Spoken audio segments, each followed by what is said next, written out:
पेश खिदमत है कहानी ब्रह्मचारी का छठा हिस्सा। अजीत कुमार की शोलावान निगाहें मेरे चेहरे पर मरकूज थीं। मैं अपनी जगह मोहतात था। मैंने तय कर लिया था कि जंग की पहल अपनी जानिब से नहीं करूंगा, लेकिन अगर अजीत ने कोई हिमाकत की तो उसकी सजा उसे जरूर दूंगा। चंद सानिये तक हम दोनों एक दूसरे को खूनखार नजरों से घूरते रहे। फिर अजीत बोला, मनोहर, तुम मेरे सामने अभी बालक हो। योगी महाराज ने तुम्हें बताया था कि मैं कौन हूं।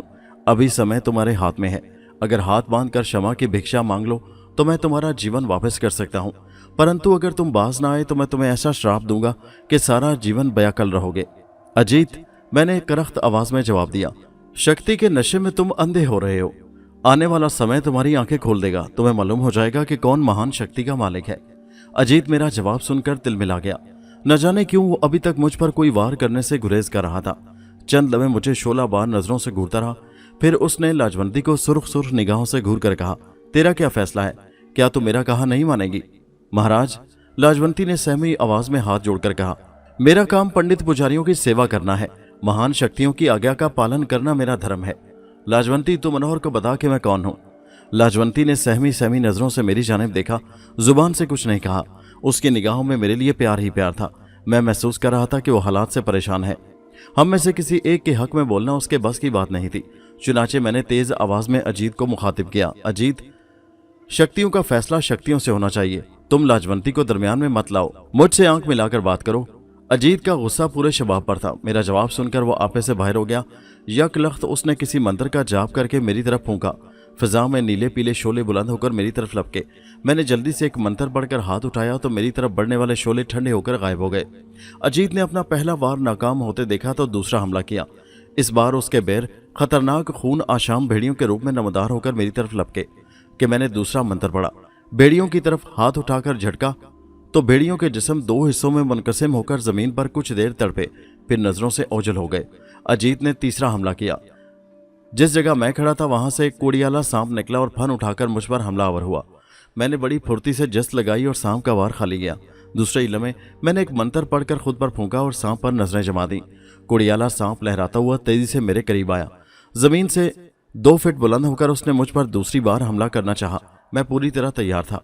जैसे ही सांप ने फन मारा, मैंने बड़ी फुर्ती से उसका फन हाथ से पकड़ लिया और मुंह में डालकर चबा डाला। कमरे में होलनाक चीखों की आवाजें उभरने लगीं। अजीत मुझे हैरत भरी नजरों से देखता रहा। मैंने बड़े इत्मीनान से सांप के फन को चबाकर जमीन पर फेंक दिया। सांप जमीन पर गिरते ही गायब हो गया। अजीत बदस्तूर मुझे फटी फटी नजरों से देख रहा था। मैंने उसका मजाक उड़ाते हुए कहा, इन खेल तमाशों को छोड़ो अजीत। तुम महान शक्ति के मालिक हो। कोई ऐसा चमत्कार दिखाओ जो मेरी शक्ति के शायान शान हो। घबराओ नहीं, मैं अभी कोई जवाबी हमला नहीं करूंगा। पहले तुम अपने मन की भड़ास निकालो, फिर मैं तुम्हें बताऊं कि मैंने कितनी शक्ति प्राप्त की है। अजीत बल खाकर रह गया। अपने बैरों का अंजाम देखकर वो बुरी तरह तिलमिला रहा था। मेरे जुमलों ने उसके दीवानेपन को और हवा दी। उसने तेजी से किसी मंत्र का जाप करके फिर मुझ पर हमला किया। इस बार अगर मैंने एक पल की भी देर की होती तो यकीनन मारा जाता। अजीत कुमार के मंत्र के बैरों ने इस बार मेरे ऊपर दहकते हुए अंगारों की बारिश कर दी थी। मैंने पलक झपकते में कलाबाजी खाई और दूसरी तरफ चला गया। फिर मैंने जल्दी से उस हमले का तोड़ किया और अजीत को मुखातिब करके करख्त लहजे में कहा, अब मेरी बारी है, तुम संभलो। अजीत के होंठ तेजी से हिलने लगे। वो गालिबन मुझ पर नए हमले की तैयारी कर रहा था। मैंने जल्दी से खतरनाक मंत्र पढ़कर अपना पांव जमीन पर मारा। मेरे बैरों ने अजीत कुमार के पुष्ट पर नमदार होकर उसकी कोली भर ली। फिर इतनी जोर से सर से बुलंद करके पक्के फर्श पर पटखा कि अजीत की खोपड़ी लहूलुहान हो गई। वो फर्श पर माही बेआब की तरह तड़पने लगा। उसके हलक से बुलंद होने वाली चीखें बड़ी कर्बनाक थीं, लेकिन जल्दी उसे इस अजियत से निजात मिल गई। मेरा सीना फख्र से फैल गया। आज मैंने पूरन लाल के एक महान चेले को किसी हकीर कीड़े की तरह मारा था। आज मुझे अपनी महान शक्ति का सबूत अपने दुश्मन की खून में लथपथ लाश की शक्ल में मिल गया था। मैं अजीत की लाश को हिकारत भरी नजरों से घूर रहा था। लाजवंती, जो अभी तक सहमी सहमी दूर खड़ी हमारी जंग को देखकर परेशान हो रही थी, दौड़कर मेरे कुशादा सीने से लिपट गई। मनोहर, उसने खुशी का इजहार किया, तुमने योगी महाराज के महान चेले को मार लिया। मुझे विश्वास नहीं आ रहा। तुम महान हो मनोहर, तुम महान हो। लाजवंती, मैंने लाजवंती के खूबसूरत जिस्म को अपनी बाहों में लेते हुए जवाब दिया, ये सब तुम्हारे प्यार का नतीजा है। अजीत ने तुम्हारे सुंदर शरीर से खेलने की हिमाकत करके मेरे गुस्से को ललकारा था। मैंने उसे नर्क में झोंक दिया। अब मुझे तुमसे धरती की कोई शक्ति दूर नहीं कर सकती महाराज।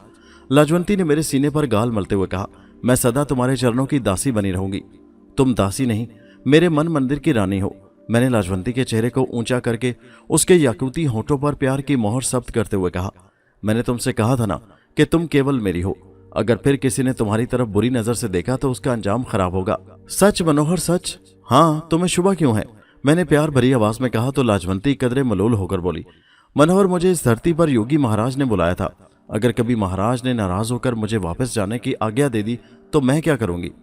निराश मत हो लाजवंती, मुझे योगी महाराज पर पूरा विश्वास है। वो कभी तुम्हें मुझसे दूर नहीं करेंगे। फिर मैंने अदिति देवी का जाप भी किया है। क्या देवी मेरी सहायता नहीं करेगी? मैं भूल गई थी मनोहर, लाजवंती ने खुश होते हुए जवाब दिया। अदिति की शक्ति सबसे महान है। वो इंद्र देवता और विष्णु महाराज की माता है। धरती इधर से उधर हो जाए परंतु देवी तुम्हारा मन नहीं दिखाएगी। वो तुम्हारी मदद जरूर करेगी। मैं बड़ी देर तक लाजवंती से बातें करता रहा। आज मेरा दिल खुशी से सरशार था। अजीत कुमार को मौत के घाट उतारने के बाद मेरे अंदर नया जोश और वलवला पैदा हो गया था। लाजवंती की रहनुमाई ने मुझे फर्श से उठाकर अर्श पर पहुंचा दिया था। मेरी तरह वो भी आज खुशी से फूली नहीं समा रही थी। कुछ देर बाद उसने मुझसे आराम करने को कहा और खुद अजीत की लाश को ठिकाने लगाने का बंदोबस्त करने लगी। मैं अपने दुश्मन और पूरन लाल के महान सेवक की लाश पर एक उचटती सी नजर डालकर अंदर राहदारी में आ गया। न जाने वो कौन सा जज्बा या ख्याल था कि मैं दूसरे कमरे में जाने के बजाय नईमा के कमरे में चला गया। अपनी गलती का एहसास मुझे नईमा को देखकर हुआ। वो अपनी मसहरी पर लेटी किसी ख्याल में गर्क थी। मुझे देखा तो यूं चौंक कर उठी जैसे एक अरसे के बाद देखा हो। मुझे उसकी अदाकारी पर शदीद गुस्सा आया। दिल चाहा कि उसे भी मौत के मुंह में झोंक दूं, लेकिन मैंने अपना इरादा तर्क कर दिया। मुझे नईमा और उसके बाप की साबका मेहरबानियों का ख्याल था। नफरत से नजर फेर कर कमरे से जाने के इरादे से पलटा तो नईमा ने आवाज दी, शबीर। नईमा की आवाज में दर्द था। मैंने पलट कर देखा तो वो शिकायती लहजे में बोली, शबीर, इतने दिनों बाद आए और यूं नफरत से देखकर वापस जा रहे हो। मेरा कसूर क्या है? तुम खिंचे खिंचे क्यों हो? क्या अब तुम्हारे दिल में मेरे लिए कोई जगह नहीं रही? मैंने बगौर नईमा के लबो लहजे और चेहरे के तासुरात का जायजा लिया। वो मुझे रोज़े अव्वल की तरह मासूम और संजीदा नजर आई। उसी दौरान मेरे जहन के गिरें खुल गईं। अजीत की मौत ने यकीनन वो सहर तोड़ दिया था जिसके ज़ेरे असर होकर नईमा मुझसे बदल गई थी। मेरे दिल को धचका लगा। मैंने नईमा की बेवफाई को यकसर नज़रअंदाज कर दिया। मेरा दिल चाहा कि दौड़कर नईमा से लिपट जाऊं और उसको अपने दिल की गहराइयों में छुपा लूं, लेकिन ये जज्बा ज़्यादा देर तक बरकरार न रह सका। मुझे याद आ गया कि अब मैं शबीर से मनोहर बन चुका हूँ। हर चंद के नईमा बेगुनाह थी, लेकिन मैं लाजवंती की मेहरबानियों को किस तरह भुला देता, जिसने मुझे महान शक्ति का मालिक बनने में देवी देवताओं का रास्ता दिखाया था। मुझे पूरन लाल की नसीहत याद आई। उसने कहा था कि औरतों के चक्कर में पड़कर इंसान अपना मुकाम खो देता है। मैं अपने मकाम किसी कीमत पर खोना नहीं चाहता था। उन अजीम ताकतों के आगे नईमा की हैसियत ही क्या थी, जो मैंने बरसों पूजा पाठ और ज्ञान ध्यान के बाद हासिल की थी। मैंने नईमा को गौर से देखा। उसके हसीन जिस्म में मेरे लिए अब भी कशिश थी। मैं उसे सच्चे दिल से अपना नहीं सकता था, मगर उसके खूबसूरत जिस्म को अपने आगोश की जीनत बनाने में कोई हर्ज नहीं था। नईमा ने मुझे खामोश पाया तो वो 2 कदम आगे बढ़कर बोली, तुम्हें क्या हो गया है शबीर? तुम इतने बदल कैसे गए? इतने दिनों बाद आए मगर अजनबी बने खड़े हो। खैरियत भी ना पूछी। मैं जवाब देते हुए हिचकिचा रहा था। मुझे खदशा था कि कहीं लाजवंती मुझे नईमा के साथ देखकर खफा ना हो जाए। उसकी खफकी पूरन लाल की नाराजगी का सबब भी बन सकती थी। अभी मैं इसी कश्मकश में था कि योगी की पुरस्कार आवाज मेरे कानों में गूंजी, मनोहर, तुम्हारे मन की बात मेरे कानों तक पहुंच गई। चिंता मत करो, लाजवंती तुम्हारी दासी है। वो कभी तुम्हारे रास्ते की रुकावट नहीं बन सकती। सुंदर नारियां केवल पुजारियों का मन लुभाने को बनी हैं। तुम नईमा के शरीर को स्वीकार कर सकते हो। मेरी तरफ से तुम्हें पूरी इजाजत है। तुम्हारी जीत ने मेरा मान बढ़ाया है। अब अजीत के बजाय तुम मेरे महान चेले हो। तुम जो चाहो कर सकते हो। मेरा आशीर्वाद तुम्हारे साथ है। परंतु एक बात का ध्यान रखना, शक्ति के घमंड में कभी गुरु और चेले का फर्क न भुलाना। जिस दिन तुमने ऐसा किया वो दिन तुम्हारे जीवन का आखिरी दिन होगा। ऐसा कभी नहीं होगा महाराज।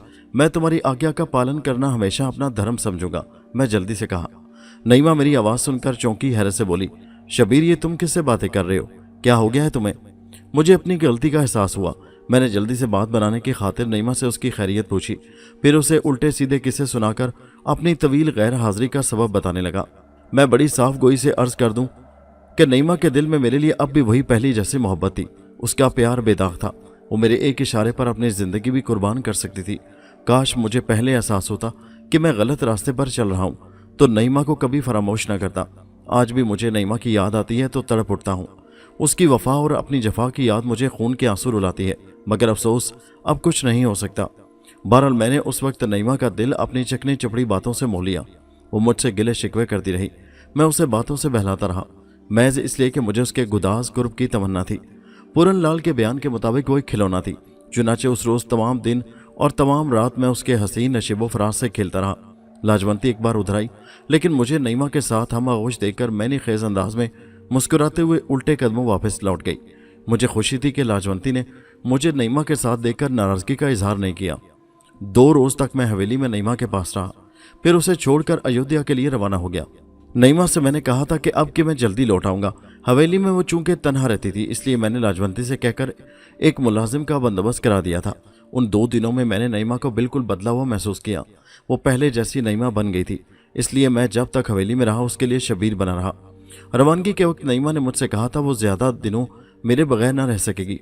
चुनाचे मैंने उससे जल्द वापसी का वादा कर लिया था। अयोध्या पहुंचकर मैंने लाजवंती के कहने पर पार्वती देवी के लिए 40 रोज तक एक वीराने में बैठकर जाप किया, फिर बनारस गया और वहां बड़े बड़े धर्मात्माओं के साथ बैठक की और गुर की बातें सीखता रहा। मुझे अजीम से अजीम तर कुव्वतें हासिल करने का खप्त हो गया था। लाजवंती मुझे बराबर उकसाती रही। गर्ज ये कि तकरीबन 1 साल तक मैंने मुतअद्दिद बार जाप किया और हिंदुस्तान के मुख्तलिफ इलाकों में घूमता रहा। जब मैं पूरी तरह ताकत और जंतर मंतर के इसरारो रमूज से वाकिफ हो गया तो दुनिया की रंगीनियों को देखने की खातिर बंबई पहुंचा, जहां मैंने एक हिंदू सेठ की आलीशान कोठी में कयाम किया। सूरत से काली कट जाते हुए मैं एक बार पहले भी सेठ जानकी दास की कोठी पर कयाम कर चुका था। जानकी दास बंबई के उन करोड़पति ताजरों में शुमार होता था जिनके एक इशारे पर रातों रात हुकूमत की तिजारती पॉलिसी बदल जाया करती थी, लेकिन मालदार होने के बावजूद पंडित पुजारियों के चरण धो धोकर पीना वो अपना धर्म समझता था। उसकी कोठी पर हमेशा 2-4 टिकिया चोटे किस्म के रंगे सियार जमा रहते और अपना उल्लू सीधा किया करते। जब मैं दूसरी बार जानकी दास की कोठी पर गया तो उस वक्त भी मुलाजिम की जुबानी यही मालूम हुआ कि मेहमान खाने वाले हिस्से में 2-4 मुस्टंडे किस्म के पंडित गुज़श्ता 20-22 रोज से विराजमान हैं और सेठ जानकी दास की ज़ईफुल एतकादी की वजह से अपना उल्लू सीधा कर रहे हैं। मैंने इस बात पर कोई ध्यान नहीं दिया। हस्बे मामून मुलाजिम ने मुझे उस हिस्से में ठहराया जहां मैं पहले ठहरा था। यह हिस्सा कोठी के अहाते में बाएं जानिब जरा हट कर वाक़या था। लाजवंती के साथ होने के सबब पहली बार भी जानकी दास ने यही हिस्सा मेरे लिए मखसूस कराया था। मैं दोपहर को कोठी पहुंचा था, इसलिए जानकी दास से मुलाकात ना हो सकी। अलबत्ता जब शाम को उसे मेरी आमद की इतला हुई तो वो मुलाकात की गर्ज से आया। मैं जानकी दास से पहली बार नहीं मिल रहा था, इसलिए मैंने अंदाज़ा लगा लिया कि वो जहनी तौर पर कुछ परेशान है। बज़ाहिर वो हंस बोल रहा था और मेरी आवभगत में लगा था, लेकिन मैं उसकी मुस्कुराहटों के पीछे बेचैनी और उलझन की एक मुकम्मल दास्तान पढ़ रहा था। कुछ देर तक मैं इधर उधर की बातों में मसरूफ रहा। फिर जब जानकी दास जाने के लिए उठा तो मैंने संजीदगी से पूछा, जानकी दास, तुम मुझे बेअकल दिखाई दे रहे हो, क्या कोई बिपता आन पड़ी है? महाराज, जानकी दास ने होंठ काटते हुए बात बनाने की कोशिश की। भगवान की दया से मुझे कोई दुख परेशानी नहीं है। अगर कोई बिपता पड़ी तो तुमसे जरूर कहूंगा महाराज। सुना है तुम्हारे मेहमान खाने में 2 पंडित आए हुए हैं? मैंने जानकी दास के चेहरे पर नजर जमाते हुए पूछा। हाँ महाराज, जानकी दास जल्दी से बोला, बड़े दयालु पंडित हैं, भगवान की कृपा है जो वो मेरे घर पर पधारे हैं। जानकी दास कुछ देर बैठकर वापस चला गया। मुझे यकीन था कि वो किसी परेशानी में मुब्तला है। चुनाचे उसके जाने के बाद मैंने एक मंत्र का जाप करके आंखें बंद की तो तमाम सूरत हाल मेरे सामने आ गई। दोनों पंडित जो मेहमान खाने में ठहरे हुए थे दरअसल सिफली अलूम के माहिर थे। उन्होंने अपने गंदे इल्म के जरिए जानकी दास की बड़ी लड़की उषा को बिस्तरे मर्ग पर डाल रखा था। जब बंबई के तमाम बड़े बड़े डॉक्टर और सर्जन जवाब दे चुके तो वो दोनों पंडित का रूप धार कर आए और दोनों हाथों से जानकी दास को लूटने लगे। कुछ दिनों के लिए वो उषा को ठीक कर देते, फिर अपने नापाक इल्म के जरिए उसे बीमार डाल देते। पंडितों ने जानकी दास को सख्ती से हिदायत की कि उषा की बीमारी का जिक्र किसी और से ना किया जाए, अगर ऐसा हुआ तो वो मर जाएगी। बेचारा जानकी दास पूरी तरह उनके चुंगल में फंस कर रह गया था। मैंने लाजवंती को सूरत हाल से आगाह किया तो उसने कहा, महाराज, तुम्हारी आज्ञा हो तो उन दोनों को नरक में झोंक दूं? नहीं, मैंने लाजवंती को मना किया। मैं उन 5 पंडितों को सिसका कर मारूंगा, उनको ऐसे हालात से दोचार करूंगा कि वो फिर किसी को अपने जुल्म सितम का निशाना नहीं बना सकेंगे। लाजवंती मेरा जवाब सुनकर खामोश हो गई।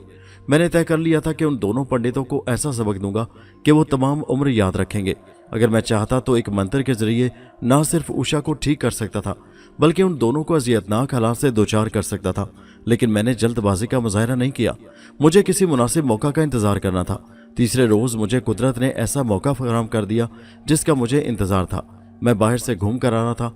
दोनों पंडित उस वक्त अपने कमरे में सेठ जानकी दास को घेरे बैठे थे, जिसकी इतला मुझे दरबान के जरिए मिल गई थी। चुनाचे मैं सीधा उस हिस्से की जानिब चला गया। उनके दरमियान राजो न्याज की बातें हो रही थी। दोनों पंडितों ने मुझे वहां देखकर बुरा सा मुंह बनाया और मेरी दखल अंदाजी पर यूं नाक भूं चढ़ाने लगे जैसे उन्हें मेरा वहां सख्त नागवार गुजरा हो। जानकी दास भी सिटपटा सा गया। मैं महसूस कर रहा था कि जानकी दास भी मेरी वजह से कुछ उलझ गया है। मुझे पहले ही यकीन था कि दोनों पंडित मेरी मौजूदगी में उषा के बारे में कोई गुफ्तगू नहीं करेंगे। जानकी दास को उन्होंने जुबान बंद रखने की हिदायत इसी गर्ज से की थी कि उनका पोल न खुलने पाए। मुझे मौका की नज़ाकत देखकर सख्त गुस्सा आया। मैंने चेहरे से उसका इजहार न किया, दिल ही दिल में पेचोताप खाकर रह गया। कुछ देर खामोशी रही, फिर मैंने पिस्ता कद पंडित को, जिसका नाम पंडित राम सहाय था, मुखातिब करते हुए संजीदगी से कहा, पंडित जी, मैं तुम्हारे चरणों में एक जरूरी काम से आया हूं, क्या तुम मेरी सहायता करोगे? पंडित राम सहाय ने मुझे जरूरतमंद महसूस किया तो अपनी तोंद पर हाथ फेर कर बड़ी रौनक से बोला, बालक, भगवान ने हमें धरती पर इसी कारण उतारा है कि हम मनुष्य की सहायता करें। कहो क्या विपदा आन पड़ी है तुम पर? तुम्हारी बड़ी कृपा होगी पंडित जी, अगर तुम मेरे साथ चलकर एक नज़र मेरी स्त्री को देख लो। 2 रोज से उसने खाना पीना छोड़ रखा है। बैठे बैठे अचानक बाल नोचना शुरू कर देती है और पागलों जैसी बातें करने लगती है। अलख निरंजन, दूसरे पंडित स्वरूप नारायण ने आंखें बंद करके हाँक लगाते हुए कहा, तुम्हारी स्त्री के शरीर पर आजकल एक गंदी आत्मा का कब्जा है। काम बड़ा जान जोखों का है। हमें उस गंदी आत्मा के साथ युद्ध करना होगा, परंतु विजय हमारी होगी। तुम्हारी बड़ी कृपा होगी पंडित जी, मैंने बदस्तूर अदाकारी करते हुए कहा। मैं हर तरह से तुम्हारी सेवा करने को तैयार हूं। अगर तुमने लाजवंती को अच्छा कर दिया तो मैं सारा जीवन तुम्हारा गुलाम बना रहूंगा। छी छी छी, कैसी बातें कर रहे हो महाशय, स्वरूप नारायण ने बुरा सा मुंह बनाकर कहा। धर्मात्माओं की जात दानपन की लालच नहीं करती, परंतु तुम्हें अपनी स्त्री के कारण हमारी हर आज्ञा का पालन करना होगा। मैं तैयार हूं पंडित जी, मैंने जल्दी से कहा तो पंडित राम साय ने अपनी खोपड़ी सहलाते हुए जवाब दिया, सुनो बालक, तुम्हारी स्त्री को आज की रात हमारे साथ गुजारनी होगी। हम उस पर जाप और मंत्र पढ़कर उसके शरीर में छुपी गंदी आत्मा को जलाकर भस्म कर देंगे। मुझे मंजूर है, मैंने हामी भर ली। दोनों पंडित मुझे उल्लू बनाते रहे। मैं उनकी आंखों में हवस की नापाक चमक महसूस कर रहा था। कुछ देर खून का घूंट पिए बैठा रहा, फिर उठकर अपने हिस्से की तरफ आ गया। लाजवंती को मैंने हालात से बाखबर किया तो उसका चेहरा गुस्से से सुर्ख हो गया, लेकिन जब मैंने उसे अपना प्रोग्राम बताया तो वो मुस्कुराने लगी। प्रोग्राम के मुताबिक जब रात हुई तो मैंने लाजवंती को आखिरी बार चंद जरूरी हिदायतें दी, फिर उसे ले जाकर पंडितों के कमरे में छोड़ दिया। इस काम से फरागत पाकर मैं जानकी दास के पास आया और उसे साथ लेकर तीसरे कमरे में आ गया, जो पंडितों के कमरे से मुल्क था। यहाँ मैंने सारा इंतजाम पहले ही से कर रखा था। दरवाजे के साथ मैंने ऊपर तले 2 मेजें रख दी थी, जिस पर खड़े होकर रोशनदान के जरिए हम दूसरे कमरे का सारा मंजर देख सकते थे। जानकी दास मेरी हरकत पर चिल्ला रहा था, लेकिन जब मैंने उसे सूरत हाल से आगाह किया और कहा कि दोनों पंडित उसे ठग रहे हैं और उनकी असलियत क्या है, तो उसकी हैरत की कोई इंतहा न रही। उसे मेरी बात पर शुबा था, लेकिन मैंने किसी न किसी तरह उसे इस बात पर आमादा कर लिया कि वो मेरी हिदायत पर अमल करे।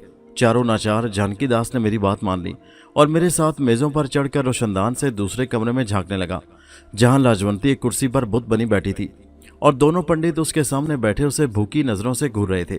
कुछ देर तक यही पोजीशन रही, फिर राम साहे लाजवंती को घूरते हुए कहा, सुंदरी, तेरे पति ने हमें बताया है कि तेरे ऊपर किसी गंदी आत्मा का फेर है, क्या ये सच है? लाजवंती ने मेरी हिदायत के मुताबिक कोई जवाब नहीं दिया। राम साहे को देखकर दीवानों के अंदाज में हंसने लगी। स्वरूप नारायण ने राम साहे के कान में कुछ कहा तो वो उठकर दूसरे कमरे में चला गया। जब वापस आया तो उसके हाथ में शीशी की एक सुराही और एक गिलास था। कमरे में दाखिल होकर उसने कदरे घबराए हुए अंदाज में सुराही और गिलास स्वरूप नारायण के हाथ में दे दिया। लाजवंती बदसूर मुस्कुराकर दोनों को देख रही थी। स्वरूप नारायण ने सुराही का मशरूब गिलास में डाला, फिर लाजवंती के करीब लाकर उसे देते हुए बोला, सुंदरी, लो इसे पी जाओ, ये सोम रस है, भगवान भली करेगा। लाजवंती ने झपट कर गिलास लिया और एक ही घूंट में उसका तमाम शरबत हलक से नीचे उतार गई। दूसरे गिलास के साथ भी उसने यही किया, लेकिन तीसरे गिलास के बाद उसने बाकायदा झूमना शुरू कर दिया। मैं उसकी अदाकारी पर अशश कर रहा था। लाजवंती की आंखों में सुर्ख सुर्ख डोरे तैरने लगे। उसका पूरा चेहरा खुमार आलूद हो रहा था। दोनों पंडित उससे इधर उधर की बात करते रहे। जब खासी देर हो गई तो स्वरूप नारायण ने अपने साथी को आंख मारते हुए लाजवंती से कहा, सुंदरी, तेरे शरीर पर किसी गंदी और भटकी हुई आत्मा का कब्जा है। हम अपनी शक्ति से आज उस आत्मा को जलाकर भस्म कर देंगे। महाराज, लाजवंती ने झूमते हुए कहा, तुम्हारी बड़ी कृपा होगी, परंतु तुझे अपने शरीर को कपड़ों की कैद से आजाद करना होगा। स्वरूप नारायण की आवाज जज्बात की शिद्दत से लड़खड़ा रही थी। राम सहाय नदीदे कुत्तों की तरह अपनी जगह बैठा लाजवंती को घूर रहा था। महाराज, लाजवंती ने कदरे शर्माते हुए बेबाकी से कहा, हमें लाज आएगी तुम्हारे सामने। मूर्ख, स्वरूप नारायण ने जल्दी से जवाब दिया। धर्मात्माओं से कैसी शर्म, हम जो कुछ करेंगे तेरे भले को करेंगे। लाजवंती कुछ झिझकी, फिर उसने लिबास उतारना शुरू कर दिया। राम सहाय की हालत गैर हो रही थी, मेरा खून खौल रहा था। जानकी दास ने मुझे मुखातिब करते हुए ताज्जुब से पूछा, मनोहर जी ये सब क्या हो रहा है? धीरज से काम लो सेठ जानकी दास, मैं दांत पीसते हुए बोला। तुमने जिन सांपों को आस्तीन में पाल रखा है उनका नाटक खामोश होकर देखो। मैं अभी इन पापियों को बताऊंगा कि वो कितनी शक्ति के मालिक हैं। मनोहर जी, जानकी दास मुझे गुस्से की हालत में देखकर घबरा गया। फिर नाखुशगवार लहजे में बोला, तुम मेरे मेहमानों का अपमान कर रहे हो। मैं इन दोनों को बहुत अरसे से जानता हूँ, दोनों ही बड़े दयालु और नेक पंडित हैं। बकवास बंद करो जानकी दास, मैंने सर्द लहजे में जानकी दास को घूर कर कहा। जो कुछ हो रहा है उसे चुपचाप देखते रहो, अगर तुमने आवाज निकाली तो तुम्हारा हशर भी खराब होगा। जानकी दास की सिट्टी गुम हो गई, होंठ चबाकर खामोश हो गया। मैंने रोशनदान से अंदर झांका। लाजवंती अब नीम उरिया हालत में खड़ी शर्मा रही थी। अब तक उसका जिस्म कतई तौर पर बरहना नहीं हुआ था। लाजवंती को झिझकते देखकर राम साहे तेजी से उठकर उसके करीब गया और आंखें लाल पीली करके बोला, मूर्ख नारी, तू हमसे शर्मा रही है? हमसे? हम जो गंगा जल की तरह पवित्र और उजले मन के मालिक हैं। सुंदरी, स्वरूप नारायण ने राम साहे की बातों की तायीद करते हुए तेजी से कहा, हमारी आज्ञा का पालन कर। हम आज उस गंदी आत्मा को जलाकर भस्म करने का फैसला कर चुके हैं जो तुझे परेशान करती है। लाजवंती ने झूमते हुए हाथ पीछे किए, फिर लजाकर मुस्कुराने लगी। राम सहाय ने स्वरूप नारायण को कुछ इशारा किया। स्वरूप नारायण ने इस बात में सर को जुम्बिश दी, फिर लपक कर लाजवंती के हाथ थाम लिए। मुझे इसी मौका का इंतजार था। इससे पहले कि लाजवंती उरिया होती, मैंने एक मंत्र पढ़कर फूंका और दूसरे ही लम्हे राम सहाय तड़प कर जमीन पर गिरा और पागल कुत्तों की तरह लौट लगाने लगा। उसके मुंह से खून की धार फूट चुकी थी। स्वरूप नारायण भी अभी कुछ समझने भी न पाया था कि लाजवंती ने जल्दी से लपक कर वो दरवाज़ा खोल दिया जिसकी दूसरी जानिब हम खड़े थे। दरवाज़ा खोलकर वो तेजी से बाहर निकल गई। जानकी दास होनकों की तरह वजाहत तलब नजरों से मुझे घूर रहा था। मेरा गुस्सा पूरे शबाब पर था। मैंने जानकी दास का हाथ थामकर उसे मेज से नीचे उतारा और पकड़कर कमरे में ले गया। स्वरूप नारायण हम दोनों को देखकर एक लम्हे को घबराया, मगर जल्दी खुद पर काबू पाते हुए बोला, महाशय, तुम्हारी स्त्री ने हमारे सारे किए किराए पर पानी फेर दिया, हमारा जाप मंत्र सब नाश कर दिया। हम इसके कारण कोई और उपाय करना होगा। राम साहेब बदस्तूर पागलों जैसी हालत में फर्श पर लौट रहा था। मेरे बेर उसकी हड्डी पसली एक करने में मसरूफ थे। जानकी दास ने कुछ कहना चाहा, लेकिन स्वरूप नारायण जल्दी से बात बनाकर बोला, मेरे मित्र की हालत तुम्हारी स्त्री की वजह से हुई है। जो जाप मंत्र मैंने गंदी आत्मा के लिए किया था वो इस गरीब पर पलट गया। मेरे सब्र का पैमाना लबरेज हो रहा था, फिर भी मैंने सब्र का दामन नहीं छोड़ा। स्वरूप नारायण से कहा, महाराज, क्या तुम अपनी शक्ति के जोर से अपने मित्र को इस कष्ट से निजात दिलाने का कोई उपाय नहीं कर सकते? कर सकता हूं, परंतु उसके लिए समय लगेगा। काली का आत्म जाप जहरीले नागों से भी ज्यादा खतरनाक है। उसका तोड़ करना इतना आसान नहीं जितना तुम समझ रहे हो। परंतु तुम कोई चिंता ना करो, जाकर आराम करो, मैं अपने मित्र की देखभाल करने को तैयार हूं। महाराज, मैंने इस बार हिकारत से कहा, 2-4 जंतर मंत्र मैंने भी पंडित पुजारियों की सेवा करके सीखे हैं। कहो तो तुम्हारे मित्र को इस कष्ट से निजात दिलाने की खातिर मैं कोई मंत्र पढ़ूं? तू मंत्र पढ़ेगा? स्वरूप नारायण मुझे संजीदगी से घूरते हुए बोला, मूर्ख, जंतर मंत्र बालकों का रोग नहीं, जाकर अपनी स्त्री की खबर ले। स्वरूप नारायण का लहजा इस कदर तहकीर आमेज था कि मैं बर्दाश्त न कर सका। गरजदार आवाज में कहा, पापी, अपनी गंदी जुबान बंद रख। अगर तू सचमुच पंडित होता तो अब तक तुझे जान लेना चाहिए था कि तेरे सामने इस समय कौन खड़ा है और तेरे मित्र को कष्ट किसने दिया है। स्वरूप नारायण और जानकी दास दोनों ही चौंके। मैंने उन दोनों की बुखलाहट को नजरअंदाज करते हुए बुलंद आवाज में एक मंत्र पढ़कर राम साहे की तरफ फूंका तो वो लौटना पोटना बंद करके कपड़े झाड़ता हुआ यूं फर्श से उठा जैसे उसे बिल्कुल कोई तकलीफ ना हो। उसकी नजरें मेरे चेहरे पर मरकूज थीं। मैंने उसे मुखातिब करके सर्द आवाज में पूछा, राम साहे, क्या तू जानता है कि इस समय तू किसकी आवाज सुन रहा है? जानता हूं महाराज। राम साहे ने ख्वाबीदा आवाज में बदस्तूर मेरे चेहरे पर नजरें जमाए हुए कहा, इस समय मैं मनोहर महाराज के सामने खड़ा हूं, जो महान शक्ति का मालिक है, जिसे काली देवी, शिव शंकर महाराज और गणेश देवता का आशीर्वाद हासिल है। अदिति देवी का मन मोहने के लिए धरती के लाखों पंडित पुजारियों ने ज्ञान ध्यान किया, परंतु तुम्हारे सिवा कोई अपनी तपस्या में सफल नहीं हो सका। तुम्हारे शरीर में हनुमान से ज्यादा शक्ति है महाराज। तुम्हारे ज्ञान ध्यान अपरंपार है। धरती की कोई शक्ति तुम्हारा मुकाबला नहीं कर सकती। अपराधी, अब तू मुझे ये बताएगा कि तूने और राम स्वरूप ने लाजवंती को किस कारण अपने कमरे में बुलाया था? मैंने राम साहे की आंखों में झांकते हुए ठोस आवाज में पूछा। मुझे क्षमा कर दो महाराज, हमारे मन में खोट था। हम तुम्हारी सुंदरी के कोमल शरीर से अपने मन की प्यास बुझाना चाहते थे। उस समय हमें यह मालूम नहीं था कि लाजवंती अप्सरा है और इंद्र देवता की सभा से धरती पर आई है। स्वरूप नारायण फटी फटी नजरों से मुझे घूर रहा था। उसका चेहरा खौफ के मारे जर्द पड़ चुका था। जानकी दास की कैफियत भी उससे मुख्तलिफ नहीं थी। मैंने उन दोनों को एक नज़र देखा, फिर राम सहाय को घूर कर पूछा, पापी अब तू मुझे ये बताएगा कि उषा रानी का चक्कर क्या है? महाराज महाराज, मैं हाथ बांधकर विनती करता हूँ, मुझे क्षमा कर दो। राम सहाय हाथ जोड़कर गिड़गिड़ाने लगा। वो सर तपा खौफ से लरज रहा था। मैंने उसका नामुकम्मल जवाब सुना तो गरज कर बोला, कमीने कुत्ते, क्या ये झूठ है कि तुम दोनों ने जानकी दास की दौलत को दोनों हाथों से लूटने के कारण उषा रानी को अपने गंदे इल्म का निशाना बनाया था? क्षमा कर दो महाराज, क्षमा कर दो। राम सहाय बदसूर गिड़गिड़ा कर बोला। स्वरूप नारायण ने बढ़कर मेरे पैर पकड़ लिए, लेकिन मेरा गुस्सा अभी तक खत्म नहीं हुआ था। पहले मैंने राम सहाय को निशाना बनाया, एक मंत्र पढ़कर फूंका तो वो दोबारा चकराकर जमीन पर गिरा और लौटने लगा। इस बार उसके हलक से कर्बनाक आवाजें बुलंद हो रही थी। यूं लगा जैसे कोई गैर मरी ताकत उसका गला घोंट रही हो। असलियत भी यही थी। मेरे मंत्र के बैरों ने राम सहाय पर तशद्दुद की इंतहा कर रखी थी। कुछ देर लौटने के बाद वो साकित हो गया, फिर उसका जिस्म अकड़ कर रह गया। स्वरूप नारायण ने अपने साथी का भयानक अंजाम देखा तो अपने सर मेरे कदमों पर रखते हुए रोते हुए कहा, महाराज मैं तुम्हारी काली का वास्ता देता हूँ, मुझे क्षमा कर दो महाराज। पापी, मैं कड़क कर बोला, अपनी गंदी जुबान से देवी का शुभ नाम न ले। महाराज क्षमा कर दो, क्षमा कर दो महाराज। स्वरूप नारायण बदसूर मेरे कदमों पर सर रखे हुए गिड़गिड़ाया, लेकिन मेरे दिल में उसके लिए हमदर्दी का कोई जज्बा पैदा न हो सका। मैंने नफरत से जवाब दिया, स्वरूप नारायण, हिजड़ों की तरह रोने और चिल्लाने से कुछ हासिल न होगा। मर्द बनो और मेरे मुकाबले पर आओ, मैं देखता हूं कि तुम्हारे इल्म में कितनी शक्ति है। नहीं महाराज नहीं, तुम्हारी शक्ति महान है, मैं तुम्हारे चरणों की धूल भी नहीं, मुझे क्षमा कर दो महाराज। स्वरूप नारायण बिलक बिलक कर रोने लगा। जानकी दास गूंग सा खड़ा सब कुछ सुन रहा था। जब उसे हालात का कुछ अंदाजा हुआ तो उसने मुझे मुखातिब करके बड़े सर्द लहजे में कहा, मनोहर महाराज, मैं तुमसे विनती करता हूं कि इस पापी को ऐसा श्राप दो कि जीवन भर दुखी रहे। ऐसा ही होगा जानकी दास। मैंने बड़ी संजीदगी से कहा, फिर एक खतरनाक मंत्र का जाप करके उल्टा पांव जमीन पर मारा तो मेरे पैर शिकारी कुत्तों के रूप में नमदार होकर स्वरूप नारायण से लिपट गए और अपने जहरीले दांतों से उसके जिस्म को भंबोड़ने लगे। स्वरूप नारायण ने अपने बचाव की बहुत कोशिश की, लेकिन शिकारी कुत्तों ने उसे मिनटों में लहूलुहान कर दिया। उसके जिस्म का गोश्त इस तरह उखाड़ डाला कि बदन की हड्डियां नजर आने लगी। ये मंजर इतना दहशतनाक था कि जानकी दास ने दोनों हाथों से अपना मुंह ढांप लिया। स्वरूप नारायण दम तोड़ते हुए मरीज की तरह फर्श पर पड़ा उखड़ी उखड़ी सांसें ले रहा था। मैंने अपने मंत्र के बेरों को इशारा किया तो उन्होंने स्वरूप नारायण के घुटने और कोहनियों की हड्डियां तक चबा डाली। मेरा मंशा पूरा हुआ तो मैंने वीरों को वापसी का हुक्म दिया। इशारे की देर थी कि दोनों वीरों ने जमीन पर लौट लगाई और नजरों से ओझल हो गए। मैंने स्वरूप नारायण से हिकारत भरे लहजे में कहा, पापी, अब तो सारा जीवन इसी हालत में रहेगा। देवी देवताओं के फैसले अटल होते हैं, तेरी यही सजा थी और जानकी दास की इच्छा भी यही थी।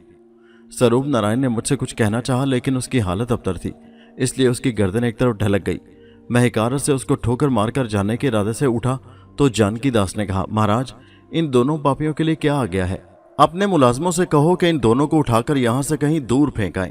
मैंने जानकी दास से तहकमाना लहजे में कहा, फिर उसे दिलासा देते हुए बोला, तुम्हें चिंता करने की कोई जरूरत नहीं।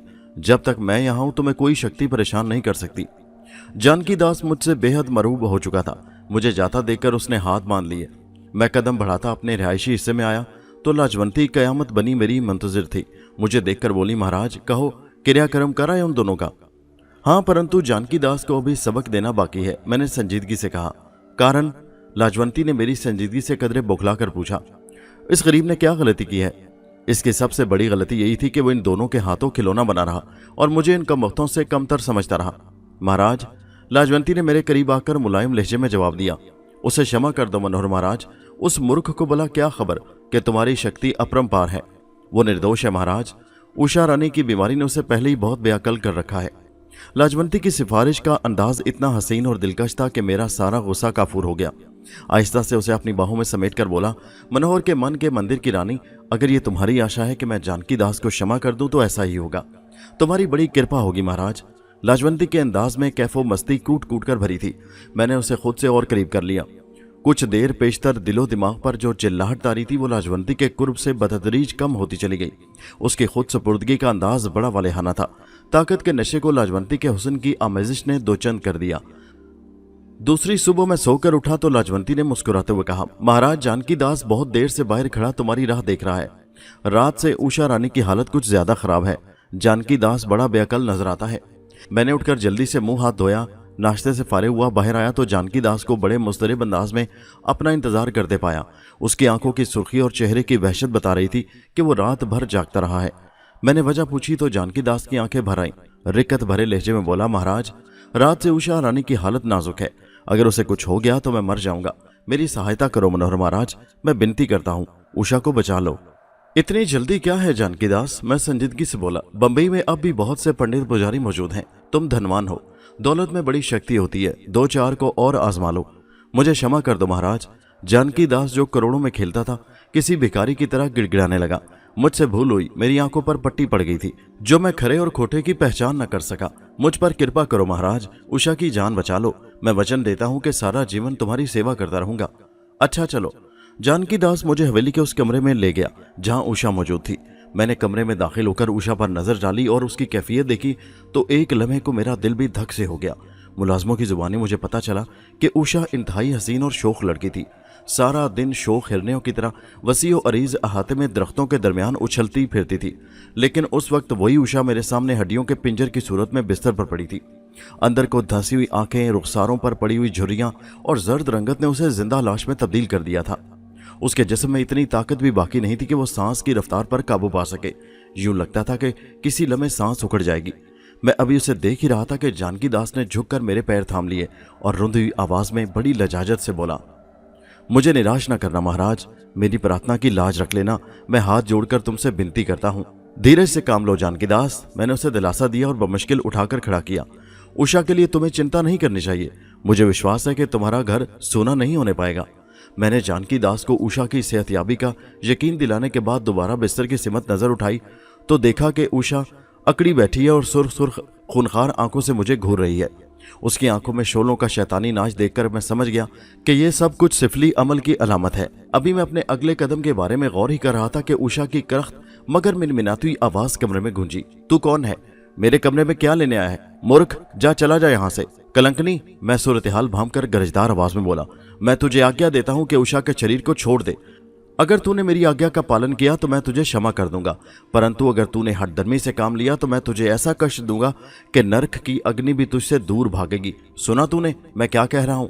उषा की आंखों की सुर्खी यकलख्त गायब हो गई। एक साने के लिए उषा लड़खड़ाई। मेरा ख्याल था कि वो गिर जाएगी, लेकिन दूसरे ही लम्हे उसके जिस्म में जैसे दोबारा जान आ गई। आंखों की सुर्खी दोबारा नमदार हुई।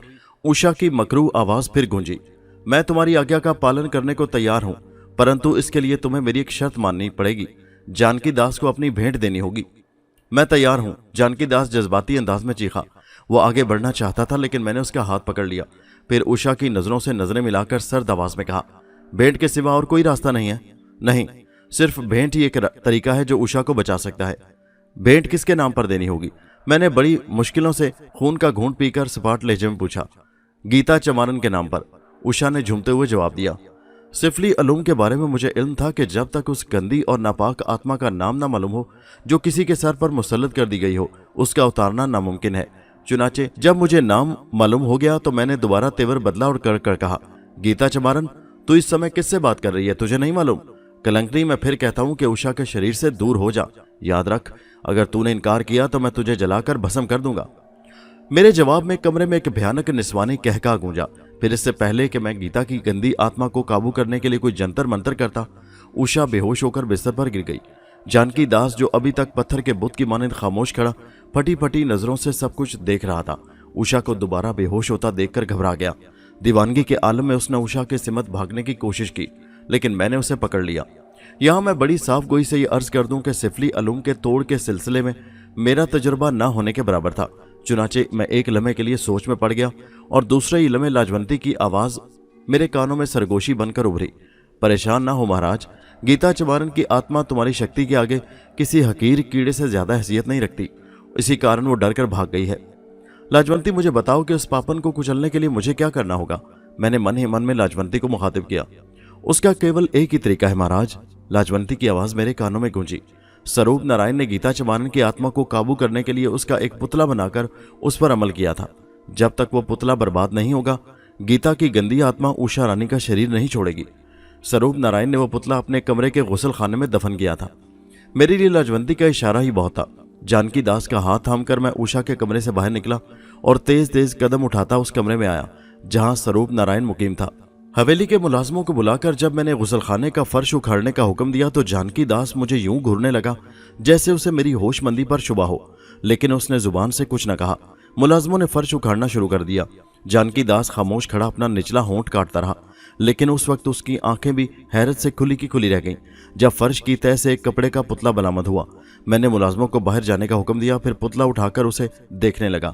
पुतले में बेशुमार सुइयां पेवस्त थीं। महाराज, ये सब क्या है? जानकी दास ने मुर्दा आवाज में कहा। धीरज रखो जानकी दास, मैंने ठोस आवाज में कहा। यही पुतला उषा की बीमारी का कारण था। उसके बाद मैंने एक मुलाजिम को आवाज देकर तेल और माचिस लाने को कहा। जानकी दास गुंग सा खड़ा था। मुलाजिम ने तेल और माचिस फराहम की तो मैंने पुतले पर तेल छिड़ककर उसे आग लगा दी। पुतले को आग लगनी थी कि कमरे में वही मिनमिनाती आवाज उभरी जो मैं उषा के कमरे में सुन चुका था। अब उस आवाज में बला का करब था। बिल्कुल ऐसे लग रहा था जैसे कोई औरत मौत और जिंदगी की कश्मकश से दो चार हो। जूं जूं पुतले से शोले बुलंद होते रहे, करबनाक आवाज की शिद्दत बढ़ती गई। फिर जब पुतला जलकर राख हुआ तो आवाजें भी बंद हो गईं। मैंने राख को पैरों से मसल दिया। जानकी दास के साथ दोबारा उषा के ख्वाबगाह में दाखिल हुआ तो वो होश में थी। अलबत्ता अभी तक उसकी कमजोरी में कोई फर्क नहीं आया था। जानकी दास को देखकर उषा ने अपनी आवाज में कहा, पिताजी, मेरी बच्ची, मेरी उषा। जानकी दास ने आगे बढ़कर उषा को चूम लिया। बाप बेटी का मिलाप देखकर मेरी खुशी का कोई ठिकाना न रहा। मैंने जानकी दास को वहां तना छोड़ा और कुछ कहे सुने बगैर बाहर आ गया। बाद में लाजवंती की देखभाल और मेरे जंतर मंतर ने उषा की सेहत भी बहाल कर दी।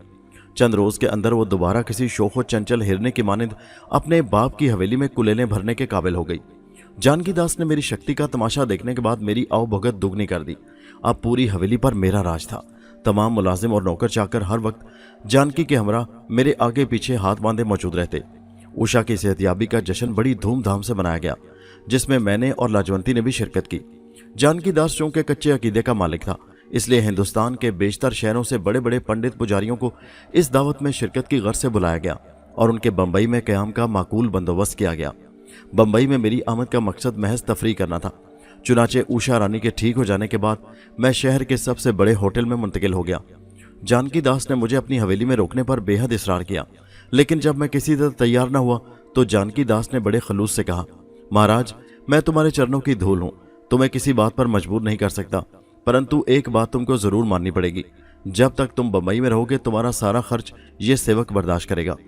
धन दौलत आनी जानी चीजें हैं जानकी दास, यूं भी तुम मेरी शक्ति के चमत्कार अपनी आंखों से देख चुके हो। मुझे धन की कोई चिंता नहीं। मैंने जानकी दास को टालना चाहा, मगर वो बज़िद रहा, तो मैंने मजबूरन उसे सेवा करने की इजाजत दे दी। चुनाचे जिस होटल में मैंने लाजवंती के साथ क़याम किया, उसका तमाम खर्च जानकी दास बर्दाश्त कर रहा था। होटल में आने के बाद मैंने हंगामा शुरू कर दिया। लाजवंती ने कभी मेरी किसी हरकत पर एतराज नहीं किया। हर रात बंबई की एक नई और अल्हड़ लड़की मेरी ख्वाबगाह में मौजूद होती। मैं दिल भर कर उसकी जवानी से लुत्फ अंदोज होता। मेरे लिए सब कुछ जायज था। पूरन लाल ने मुझे यही बताया था कि धरती पर नारियां सिर्फ पंडित पुजारियों का मन लुभाने को बनी हैं। शायद इसीलिए लाजवंती ने कभी मेरी अयाशियों पर उंगली नहीं उठाई। अलबत्ता वो मुझसे अपनी सेहत का ख्याल रखने को बराबर कहा करती थी। बंबई के क़याम के दौरान मैंने क्या कुछ किया और कितनी रंगीनियों को अपने दामन में समेटा, अगर इसका जिक्र तफसील से किया जाए तो एक किताब रकम की जा सकती है। मैं इन किस्सों को कुरेदना नहीं चाहता। जो कुछ हो गया वो एक ख्वाब था, जिसका धुंधला धुंधला अक्स आज भी मेरे जहन में मौजूद है। लेकिन जब ये अक्स वाजे होते हैं तो माजी का एक एक वाक़या मुझे खून के आंसू रोने पर मजबूर कर देता है। गर्ज ये कि मेरी रंगीनियों की दास्तान बड़ी तवील है। मैं गैर ज़रूरी वाक़यात को यहाँ बताना ज़रूरी नहीं समझता, अलबत्ता एक वाक़या बताना अशद ज़रूरी समझता हूँ। इस वाक़े की अहमियत का अंदाज़ा आपको बाद में होगा। अगर मैंने अभी से इसकी वजाहत कर दी तो कहानी का लुत्फ जाता रहेगा। फिलहाल मैं सिर्फ इतना कहूँगा कि यही वाक़या मेरी ज़िंदगी के एक नए इनकलाब का बायस साबित हुआ। आप मेरी दास्तान के आखिरी हिस्सों में आज खुद इसकी अहमियत का अंदाज़ा लगा लेंगे। बहरहाल अब मैं उस खास वाक़या की तरफ आ रहा हूँ जिसके रूनुमा होने से मेरी ज़िंदगी का रुख बदला था। उस रात मेरी ख्वाबगाह में एक नोखेज कली मौजूद थी। होटल के बैरों ने जो इस काम में महारत रखते थे उसे हस्बे मामूल रात का अंधेरा फैलते ही मेरे लिए फराहम कर दिया था। मैं जब लाजवंती को रात का अलविदाई बोसा देकर उसके कमरे से निकलकर अपनी ख्वाबगाह में दाखिल हुआ तो उस लड़की को देखकर मेरा दिल बाग बाग हो गया। उसकी उम्र बमुश्किल 15 साल रही होगी। जिस्मानी नशोनुमा भी पूरी तौर से नहीं हुई थी, लेकिन उसके खदोखाल निहायत दिलकश थे। चेहरे पर मासूमियत थी। मुझे कमरे में दाखिल होता देखकर वो खौफजदा अंदाज में बिस्तर से उठ खड़ी हुई। उसकी मासूम निगाहों में खौफ के साथ साथ खामोश इल्तिजा भी थी। मैंने उस पर कोई ध्यान नहीं दिया। अक्सर लड़कियां अपनी पाक दामनी का इजहार इसी मासूम अंदाज में पहले भी कर चुकी थीं। मैं मुस्कुराता हुआ आगे बढ़ा तो वो सहम कर पीछे हट गई। सुंदरी, मैंने उसके हुस्न के नशे से सरशार होते हुए कहा, डरो नहीं, मैं हुस्न का पुजारी हूं। तुम्हें खुश होना चाहिए कि आज की रात तुम इस शख्स के साथ गुजारोगी जो लामहदूद कुव्वतों का मालिक है। रहम करो। लड़की ने सहमी सहमी आवाज में मुझे खौफजदा नजरों से घूरते हुए कहा, मैं वो नहीं जो तुम समझ रहे हो। यहां मुझे धोखे से लाया गया है। धोखा? मैंने जहर खून से जवाब दिया। सुंदरी, ये धरती भी एक धोखा है, जहां एक मनुष्य दूसरे मनुष्य को धोखा देता है, परंतु महान शक्ति रखने वाले पंडित पुजारियों को कोई धोखा नहीं दे सकता। तुम केवल एक सुंदर नारी हो। नहीं नहीं, ऐसा नहीं हो सकता। मैं अपनी इज्जत की खातिर अपनी जान दे दूंगी। लड़की मासूम और कमसिन थी, लेकिन उसके लहजे में ठोस और आहनी चट्टानों जैसी सख्ती मौजूद थी। तुमने अगर मेरे करीब आने की कोशिश की तो मैं तुम्हारा खून कर दूंगी। तुम मेरा खून कर दोगी? सुंदर हिरनी। मैं उस हुस्न बलाखेज को अपनी आगोश की जीनत बनाने के लिए आगे बढ़ा तो वो लपक कर मसहरी के दूसरी तरफ चली गई। उसकी मासूम नजरों में अब खौफ के बजाय खून की सुर्खियां मौजूद थीं। मैंने उसे घेरने की कोशिश की, लेकिन कुछ देर तक वो खुद को मुझसे बचाने की कोशिश करती रही, लेकिन जल्द ही मैंने उसे दबोच लिया। वो खुद को मेरी आहनी गिरफ्त से छुड़ाने की खातिर जद्दोजहद कर रही थी, बिल्कुल उस मासूम दहशतजदा परिंदे की तरह जो जाल में फंस जाने के बाद आज़ादी की खातिर पर फड़फड़ाता रहता है। सुंदरी, नादान मत बनो। इस वक्त तुम ऐसी शक्ति के कब्जे में हो जिससे केवल मौत के कोई दूसरी शक्ति तुमको निजात नहीं दिला सकती। मैंने लड़की को घुरका, फिर नरम लहजे में कहा, हाथापाई से कोई फायदा नहीं। आओ और अपनी मर्जी से मुस्कुराते हुए मेरे सीने से लग जाओ। हम तुम्हारी सुंदरता को स्वीकार करने के लिए बेचैन हैं। कमीने, छोड़ दे मुझे। लड़की बिफरी हुई शेरनी की माने तड़प कर बोली, तू अपने नापाक इरादे की तकमील नहीं कर सकता। मैं कमजोर और बेबस जरूर हूं, लेकिन गैबी ताकतें मुझे देख रही हैं। तेरा मंसूबा खाक में मिल जाएगा। लड़की, यकलख्त मैं गुस्से से तिल मिलाकर बोला, होश की बात कर। मत भूल के इस समय तुम मनोहर महाराज से मुखातिब है, जिसकी महान शक्ति अपरंपार है। सीधी तरह मेरी आज्ञा का पालन कर। कहीं ऐसा ना हो कि तुझे राम करने के लिए मुझे अपने बैरों से काम लेना पड़े। धमका रहा है एक कमजोर लड़की को। कमीने, तेरा हशर खराब होगा। कहरे इलाही से डर के उसका एक इशारा तेरे खाकी जिस्म को मलियां मेट कर सकता है। लाजवंती ने मुझे रोजमर्रा की तरह आज भी देवताओं वाला मशरूब पिला रखा था। मेरा नशा तेज हो रहा था। लड़की का गुदास बदन मुझे उकसा रहा था, लेकिन उसकी जली कटी बातें मुझे गुस्सा दिला रही थी। मैंने एक आखिरी बार और उसे समझाने की कोशिश की, मगर वो धींगा मछली पर जमी रही तो मुझे मजबूरन सख्ती करना पड़ी। मैंने उसे एक शदीद ऐसा झटका दिया कि वो लड़खड़ाती हुई मसहरी पर जा गिरी। कबल इसके कि वो दोबारा संभल पाती, मैंने उसे मसहरी पर जा लिया। वो गुस्से में मुझे कुछ ज्यादा हसीन लग रही थी, उस मासूम फाख्ता की तरह जो शिकारी के पंजे में फंसकर हाँफने लगती है। मैं लड़की के दिल की धड़कनें ऊपर से महसूस कर रहा था। क्यों, अब क्या विचार है तुम्हारे? क्या तुम्हें अब भी विश्वास है कि कोई शक्ति तुम्हें मेरे पंजे से छुटकारा दिला सकती है?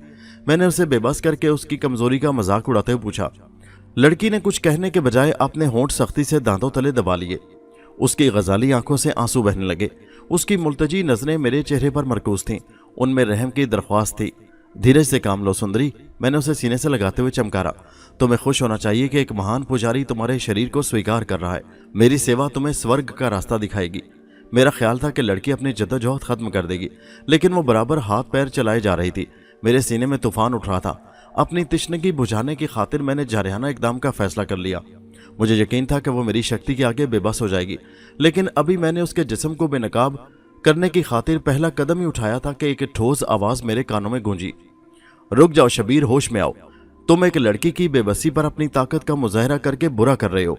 मैंने इस आवाज को बहुत वाज़ेह तौर पर सुना था, मगर कमरे में मेरे और लड़की के सिवा कोई और नहीं था। फिर वो आवाज किसकी थी?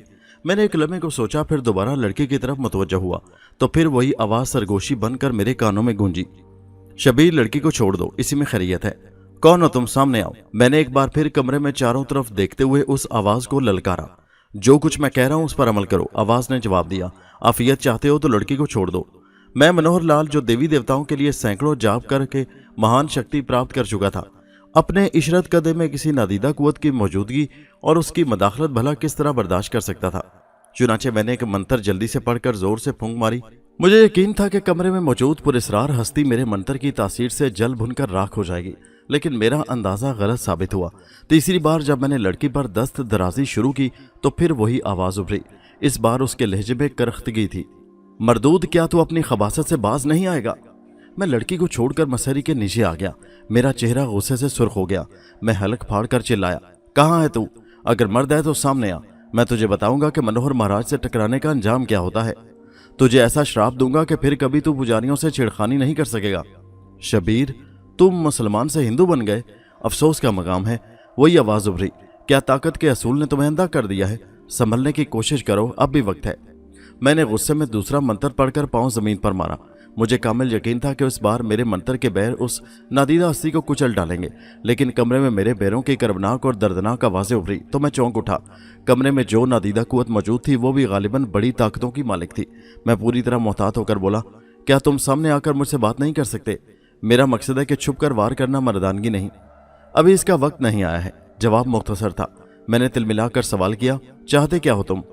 इस मासूम लड़की को छोड़ दो। ये हूरों की तरह पाक है और इसने सच्चे दिल से एक ऐसी ताकत को आवाज़ दी है जिसके आगे तमाम शैतानी ताकतें हिच हैं।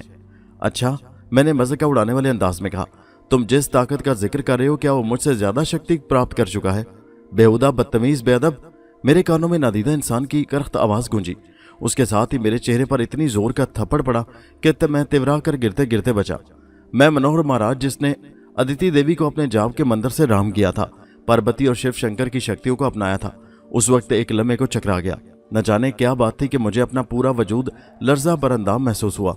शायद वो थप्पड़ की शिद्दत का असर था कि चंद सातों के लिए मेरी निगाहों के सामने धुंध सी छा गई। लम्हों की बात थी। लेकिन जब मैं दोबारा संभला तो मैंने एक इंतहाई खतरनाक मंत्र का जाप करके बड़ी फुर्ती से कमरे को हिसार में ले लिया। अब वहां से कोई कुव्वत निकल नहीं सकती थी। मैं अब अपने उस नादीदा दुश्मन को बासानी मार सकता था। मेरा तन बदन इंतकाम की आग से फुनका जा रहा था, लेकिन कबल इसके कि मैं दूसरा मंत्र पढ़ता, मेरी नज़र मसहरी की जानिब उठी। लड़की वहां मौजूद नहीं थी। कमरा खाली पड़ा था। नादीदा कुव्वत शायद मेरी वक्ती गफलत से फ़ायदा उठाकर मेरा शिकार शिकंजे से निकाल कर ले गई थी। ये मेरी बेइज्जती थी। मनोहर लाल महाराज के लिए एक चैलेंज था। मैं अपनी हार तस्लीम करने के लिए तैयार न था। मैं दूसरे कमरे में आया, लेकिन लाजवंती भी वहां मौजूद नहीं थी। उसके कमरे के तमाम खिड़की दरवाजे अंदर से बंद थे। फिर लाजवंती कहाँ गई? मेरा जहन एक बार फिर चकरा गया। गुस्से की शिद्दत से मेरी मुट्ठियां आप ही आप भिंच गईं। गीज़ो गज़ब की शिद्दत से मेरा पूरा वजूद लरज़ रहा था। लड़की का मेरे चुंगल से निकल जाना और लाजवंती का अचानक बिला मेरी इजाज़त के गायब हो जाना, ये दोनों बातें मेरे लिए किसी मुहिम्मत से कम नहीं थी। मेरे जहन में आंधियां चल रही थी। मैं बड़ी संजीदगी से उस नादीदा कुव्वत के बारे में सोच रहा था जिसने मेरी महान शक्ति से टकराने की हिमाकत की थी। दोस्तों, ये दिलचस्प कहानी अभी जारी है। इसका अगला हिस्सा नेक्स्ट वीडियो में मुलाहिजा कीजिए, जिसका लिंक इसी वीडियो के नीचे डिस्क्रिप्शन में मौजूद है। उस लिंक पर क्लिक कीजिए और पहुंच जाइए इस कहानी के अगले हिस्से पर। और हमारे चैनल हैदर वाइस को सब्सक्राइब करना मत भूलिए। शुक्रिया।